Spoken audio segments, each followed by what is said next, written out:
wondered if you get more wet walking or running through the rain? It's a question that's been plaguing me for years and I must find out. And to be honest, both sound just as bad as each other.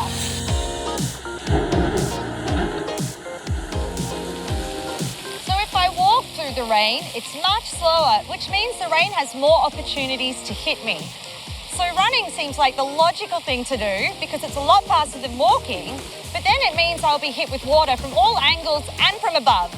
So maybe I'll get wetter. Oh, I'm so confused now. I think the only way to really find out is to test out both techniques and see what we find. The things I do for science.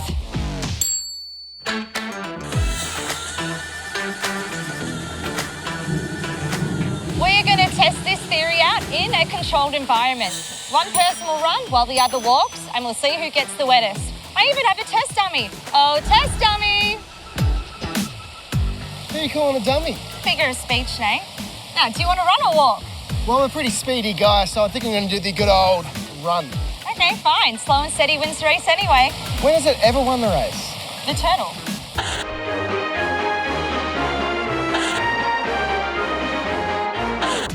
We're both wearing shirts in the same colour so we can compare how wet we get after we've both been in the rain.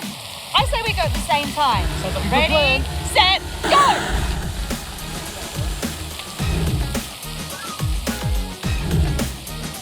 Okay, time to get serious. Physics tells us that whether you walk or run, the amount of water hitting you from above is consistent regardless of speed.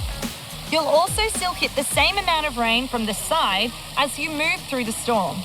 The only way to minimise the amount of rain that hits you is by reducing the amount of time you spent in the rain, which means running, theoretically, is the best option. Unless you slip and fall. Ouch. Let's see that again. And again. And one last time in super slow motion.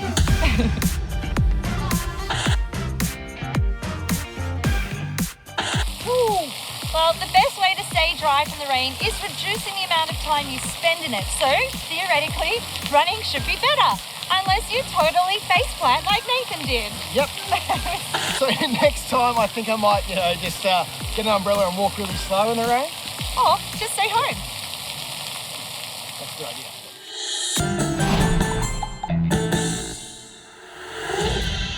It's one of my favourite times in Sydney.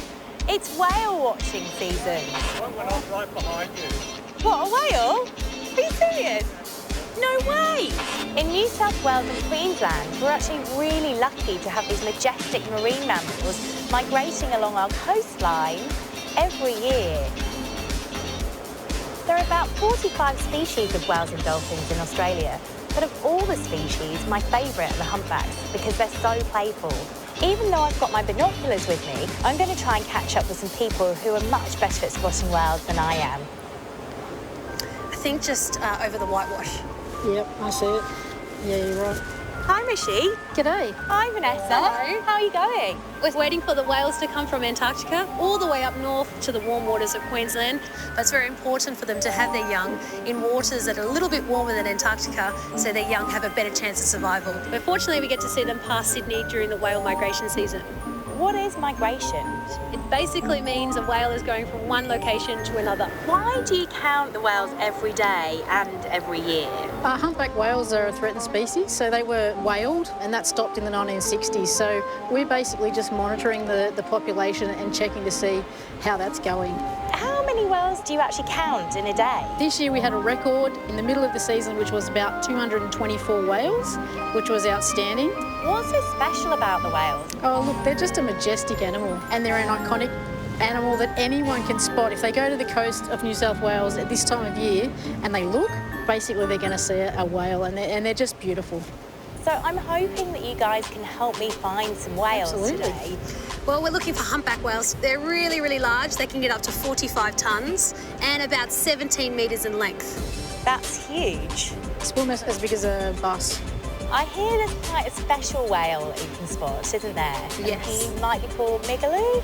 Yes, Migaloo, he's the rock star of the humpback whale population off the east coast. He's a completely all-white humpback whale, which makes it really easy to spot. Wow, he's all white. And there's a lot of attention surrounding Migaloo. He does migrate along Australia quite often, although a few years ago he ditched us and went across to New Zealand. So we fortunately had him back since this year, and we have been able to identify that it is a male humpback whale. How do we know that Migaloo is a he?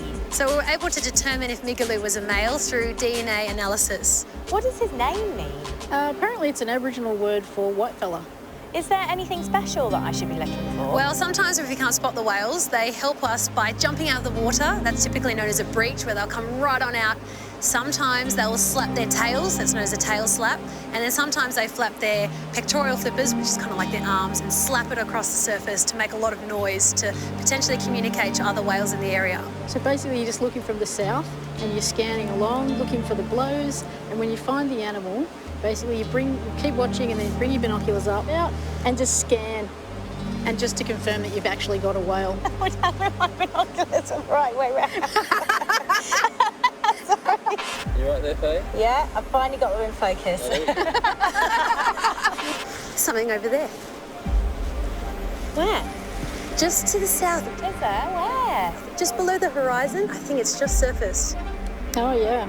We have a mother and calf humpback whale. Oh, It's a where? little hard to see the humpback whale calf, but I didn't actually see a whale then. Oh, I thought you did. A whale! There is There's seriously whales there. Oh. There's 2 or 3 there. Oh, yes. Oh, the little thing. Oh, it's my lucky day. Wow. Oh, it's so cool. Okay, that's made my day.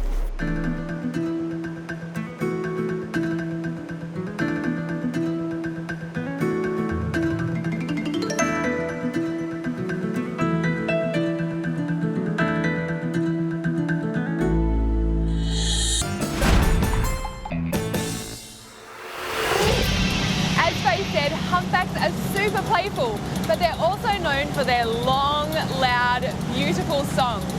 I'm here in Sydney Harbour and we're heading out towards North Head. I'm going out to try and spot some whales, but also try and hear them as well. I wonder what kind of music they play. Pop? Funk? Opera? Let's go try and find out.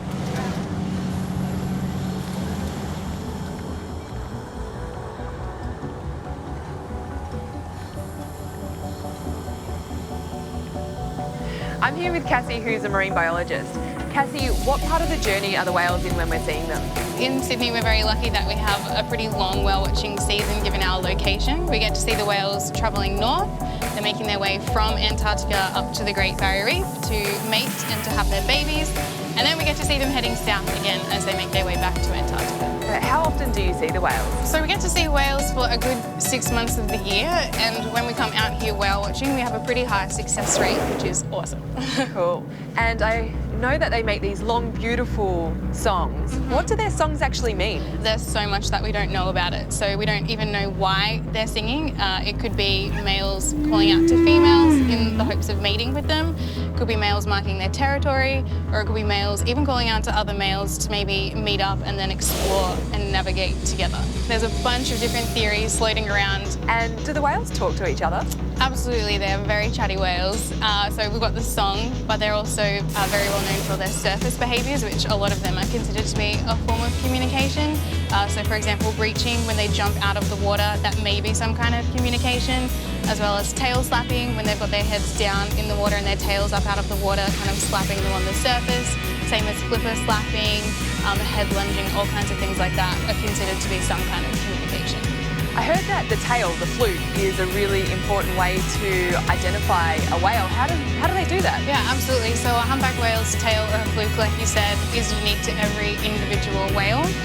So very much the same way that our fingerprints are unique to us, it's the same situation for the whales. I love the fact that humpback whales are super social and they like to have fun. What's your favourite thing about humpbacks? I have too many favourite things, it's hard to narrow it down to just one, but I would say the fact that they're still quite mysterious to us, even though they're so well researched, we have a lot more to learn about them. Thank you so much, Cassie. we are going to go outside and see some humpbacks.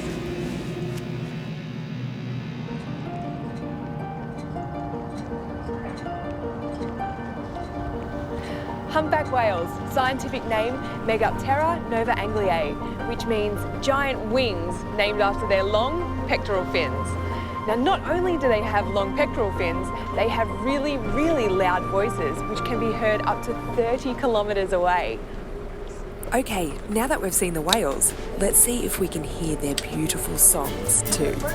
This is the hydrophone. This is what we'll be dropping into the water to hopefully hear some whales sing through the speaker. Let's go, Cassie.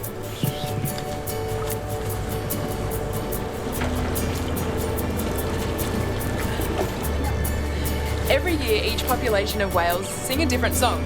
I wonder what's topping the charts this year. Let's have a listen.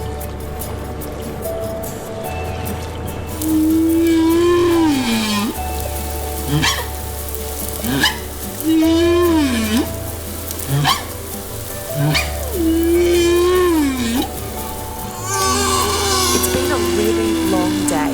Let's go home and see if we dream of whales.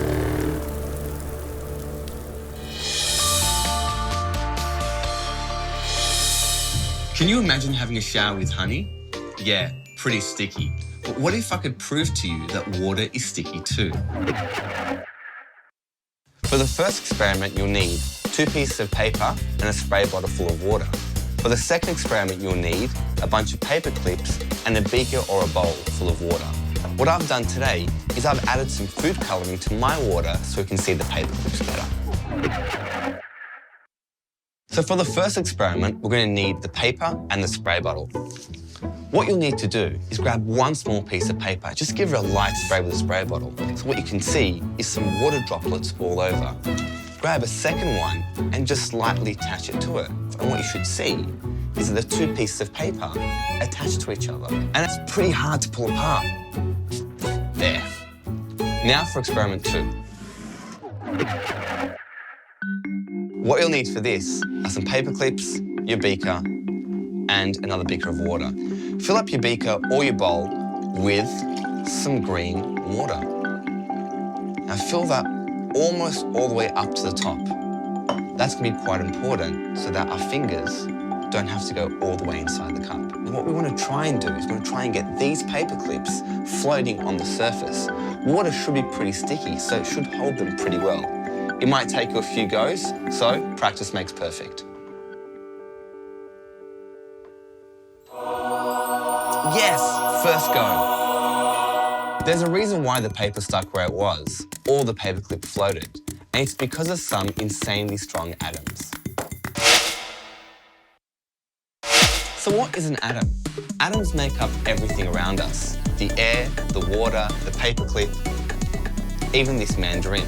Some atoms really like each other, like hydrogen and oxygen, and together they make water.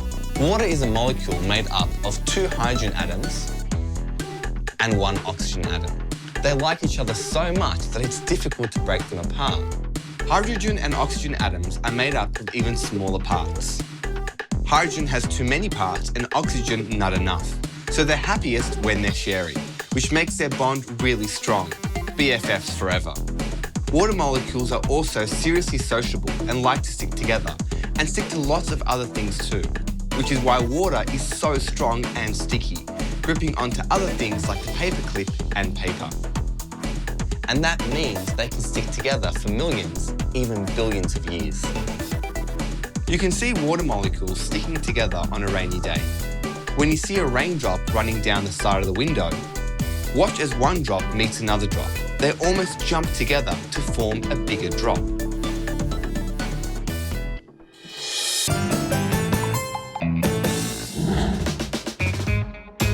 Earlier on, I proved that water is sticky.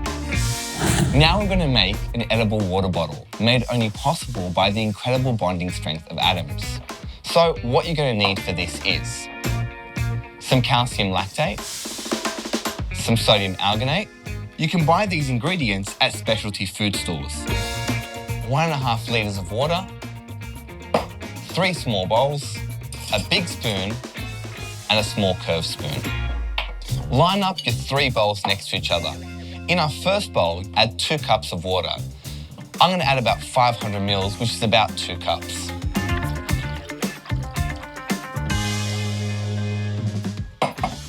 What you'll then need is about 2 grams of sodium alginate.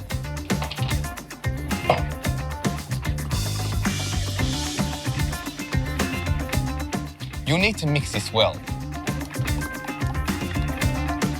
It's really tough work. Keep on mixing until everything's all dissolved. In my second bowl, I'm going to be mixing 2 cups of water, or roughly 500 mils.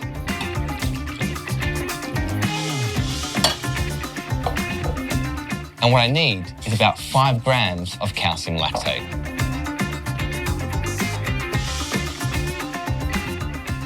Mix this really well until it all dissolves. 2 cups of water in your final bowl for rinsing.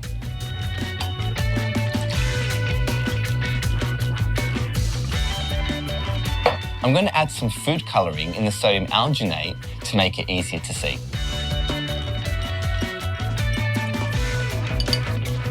Beautiful.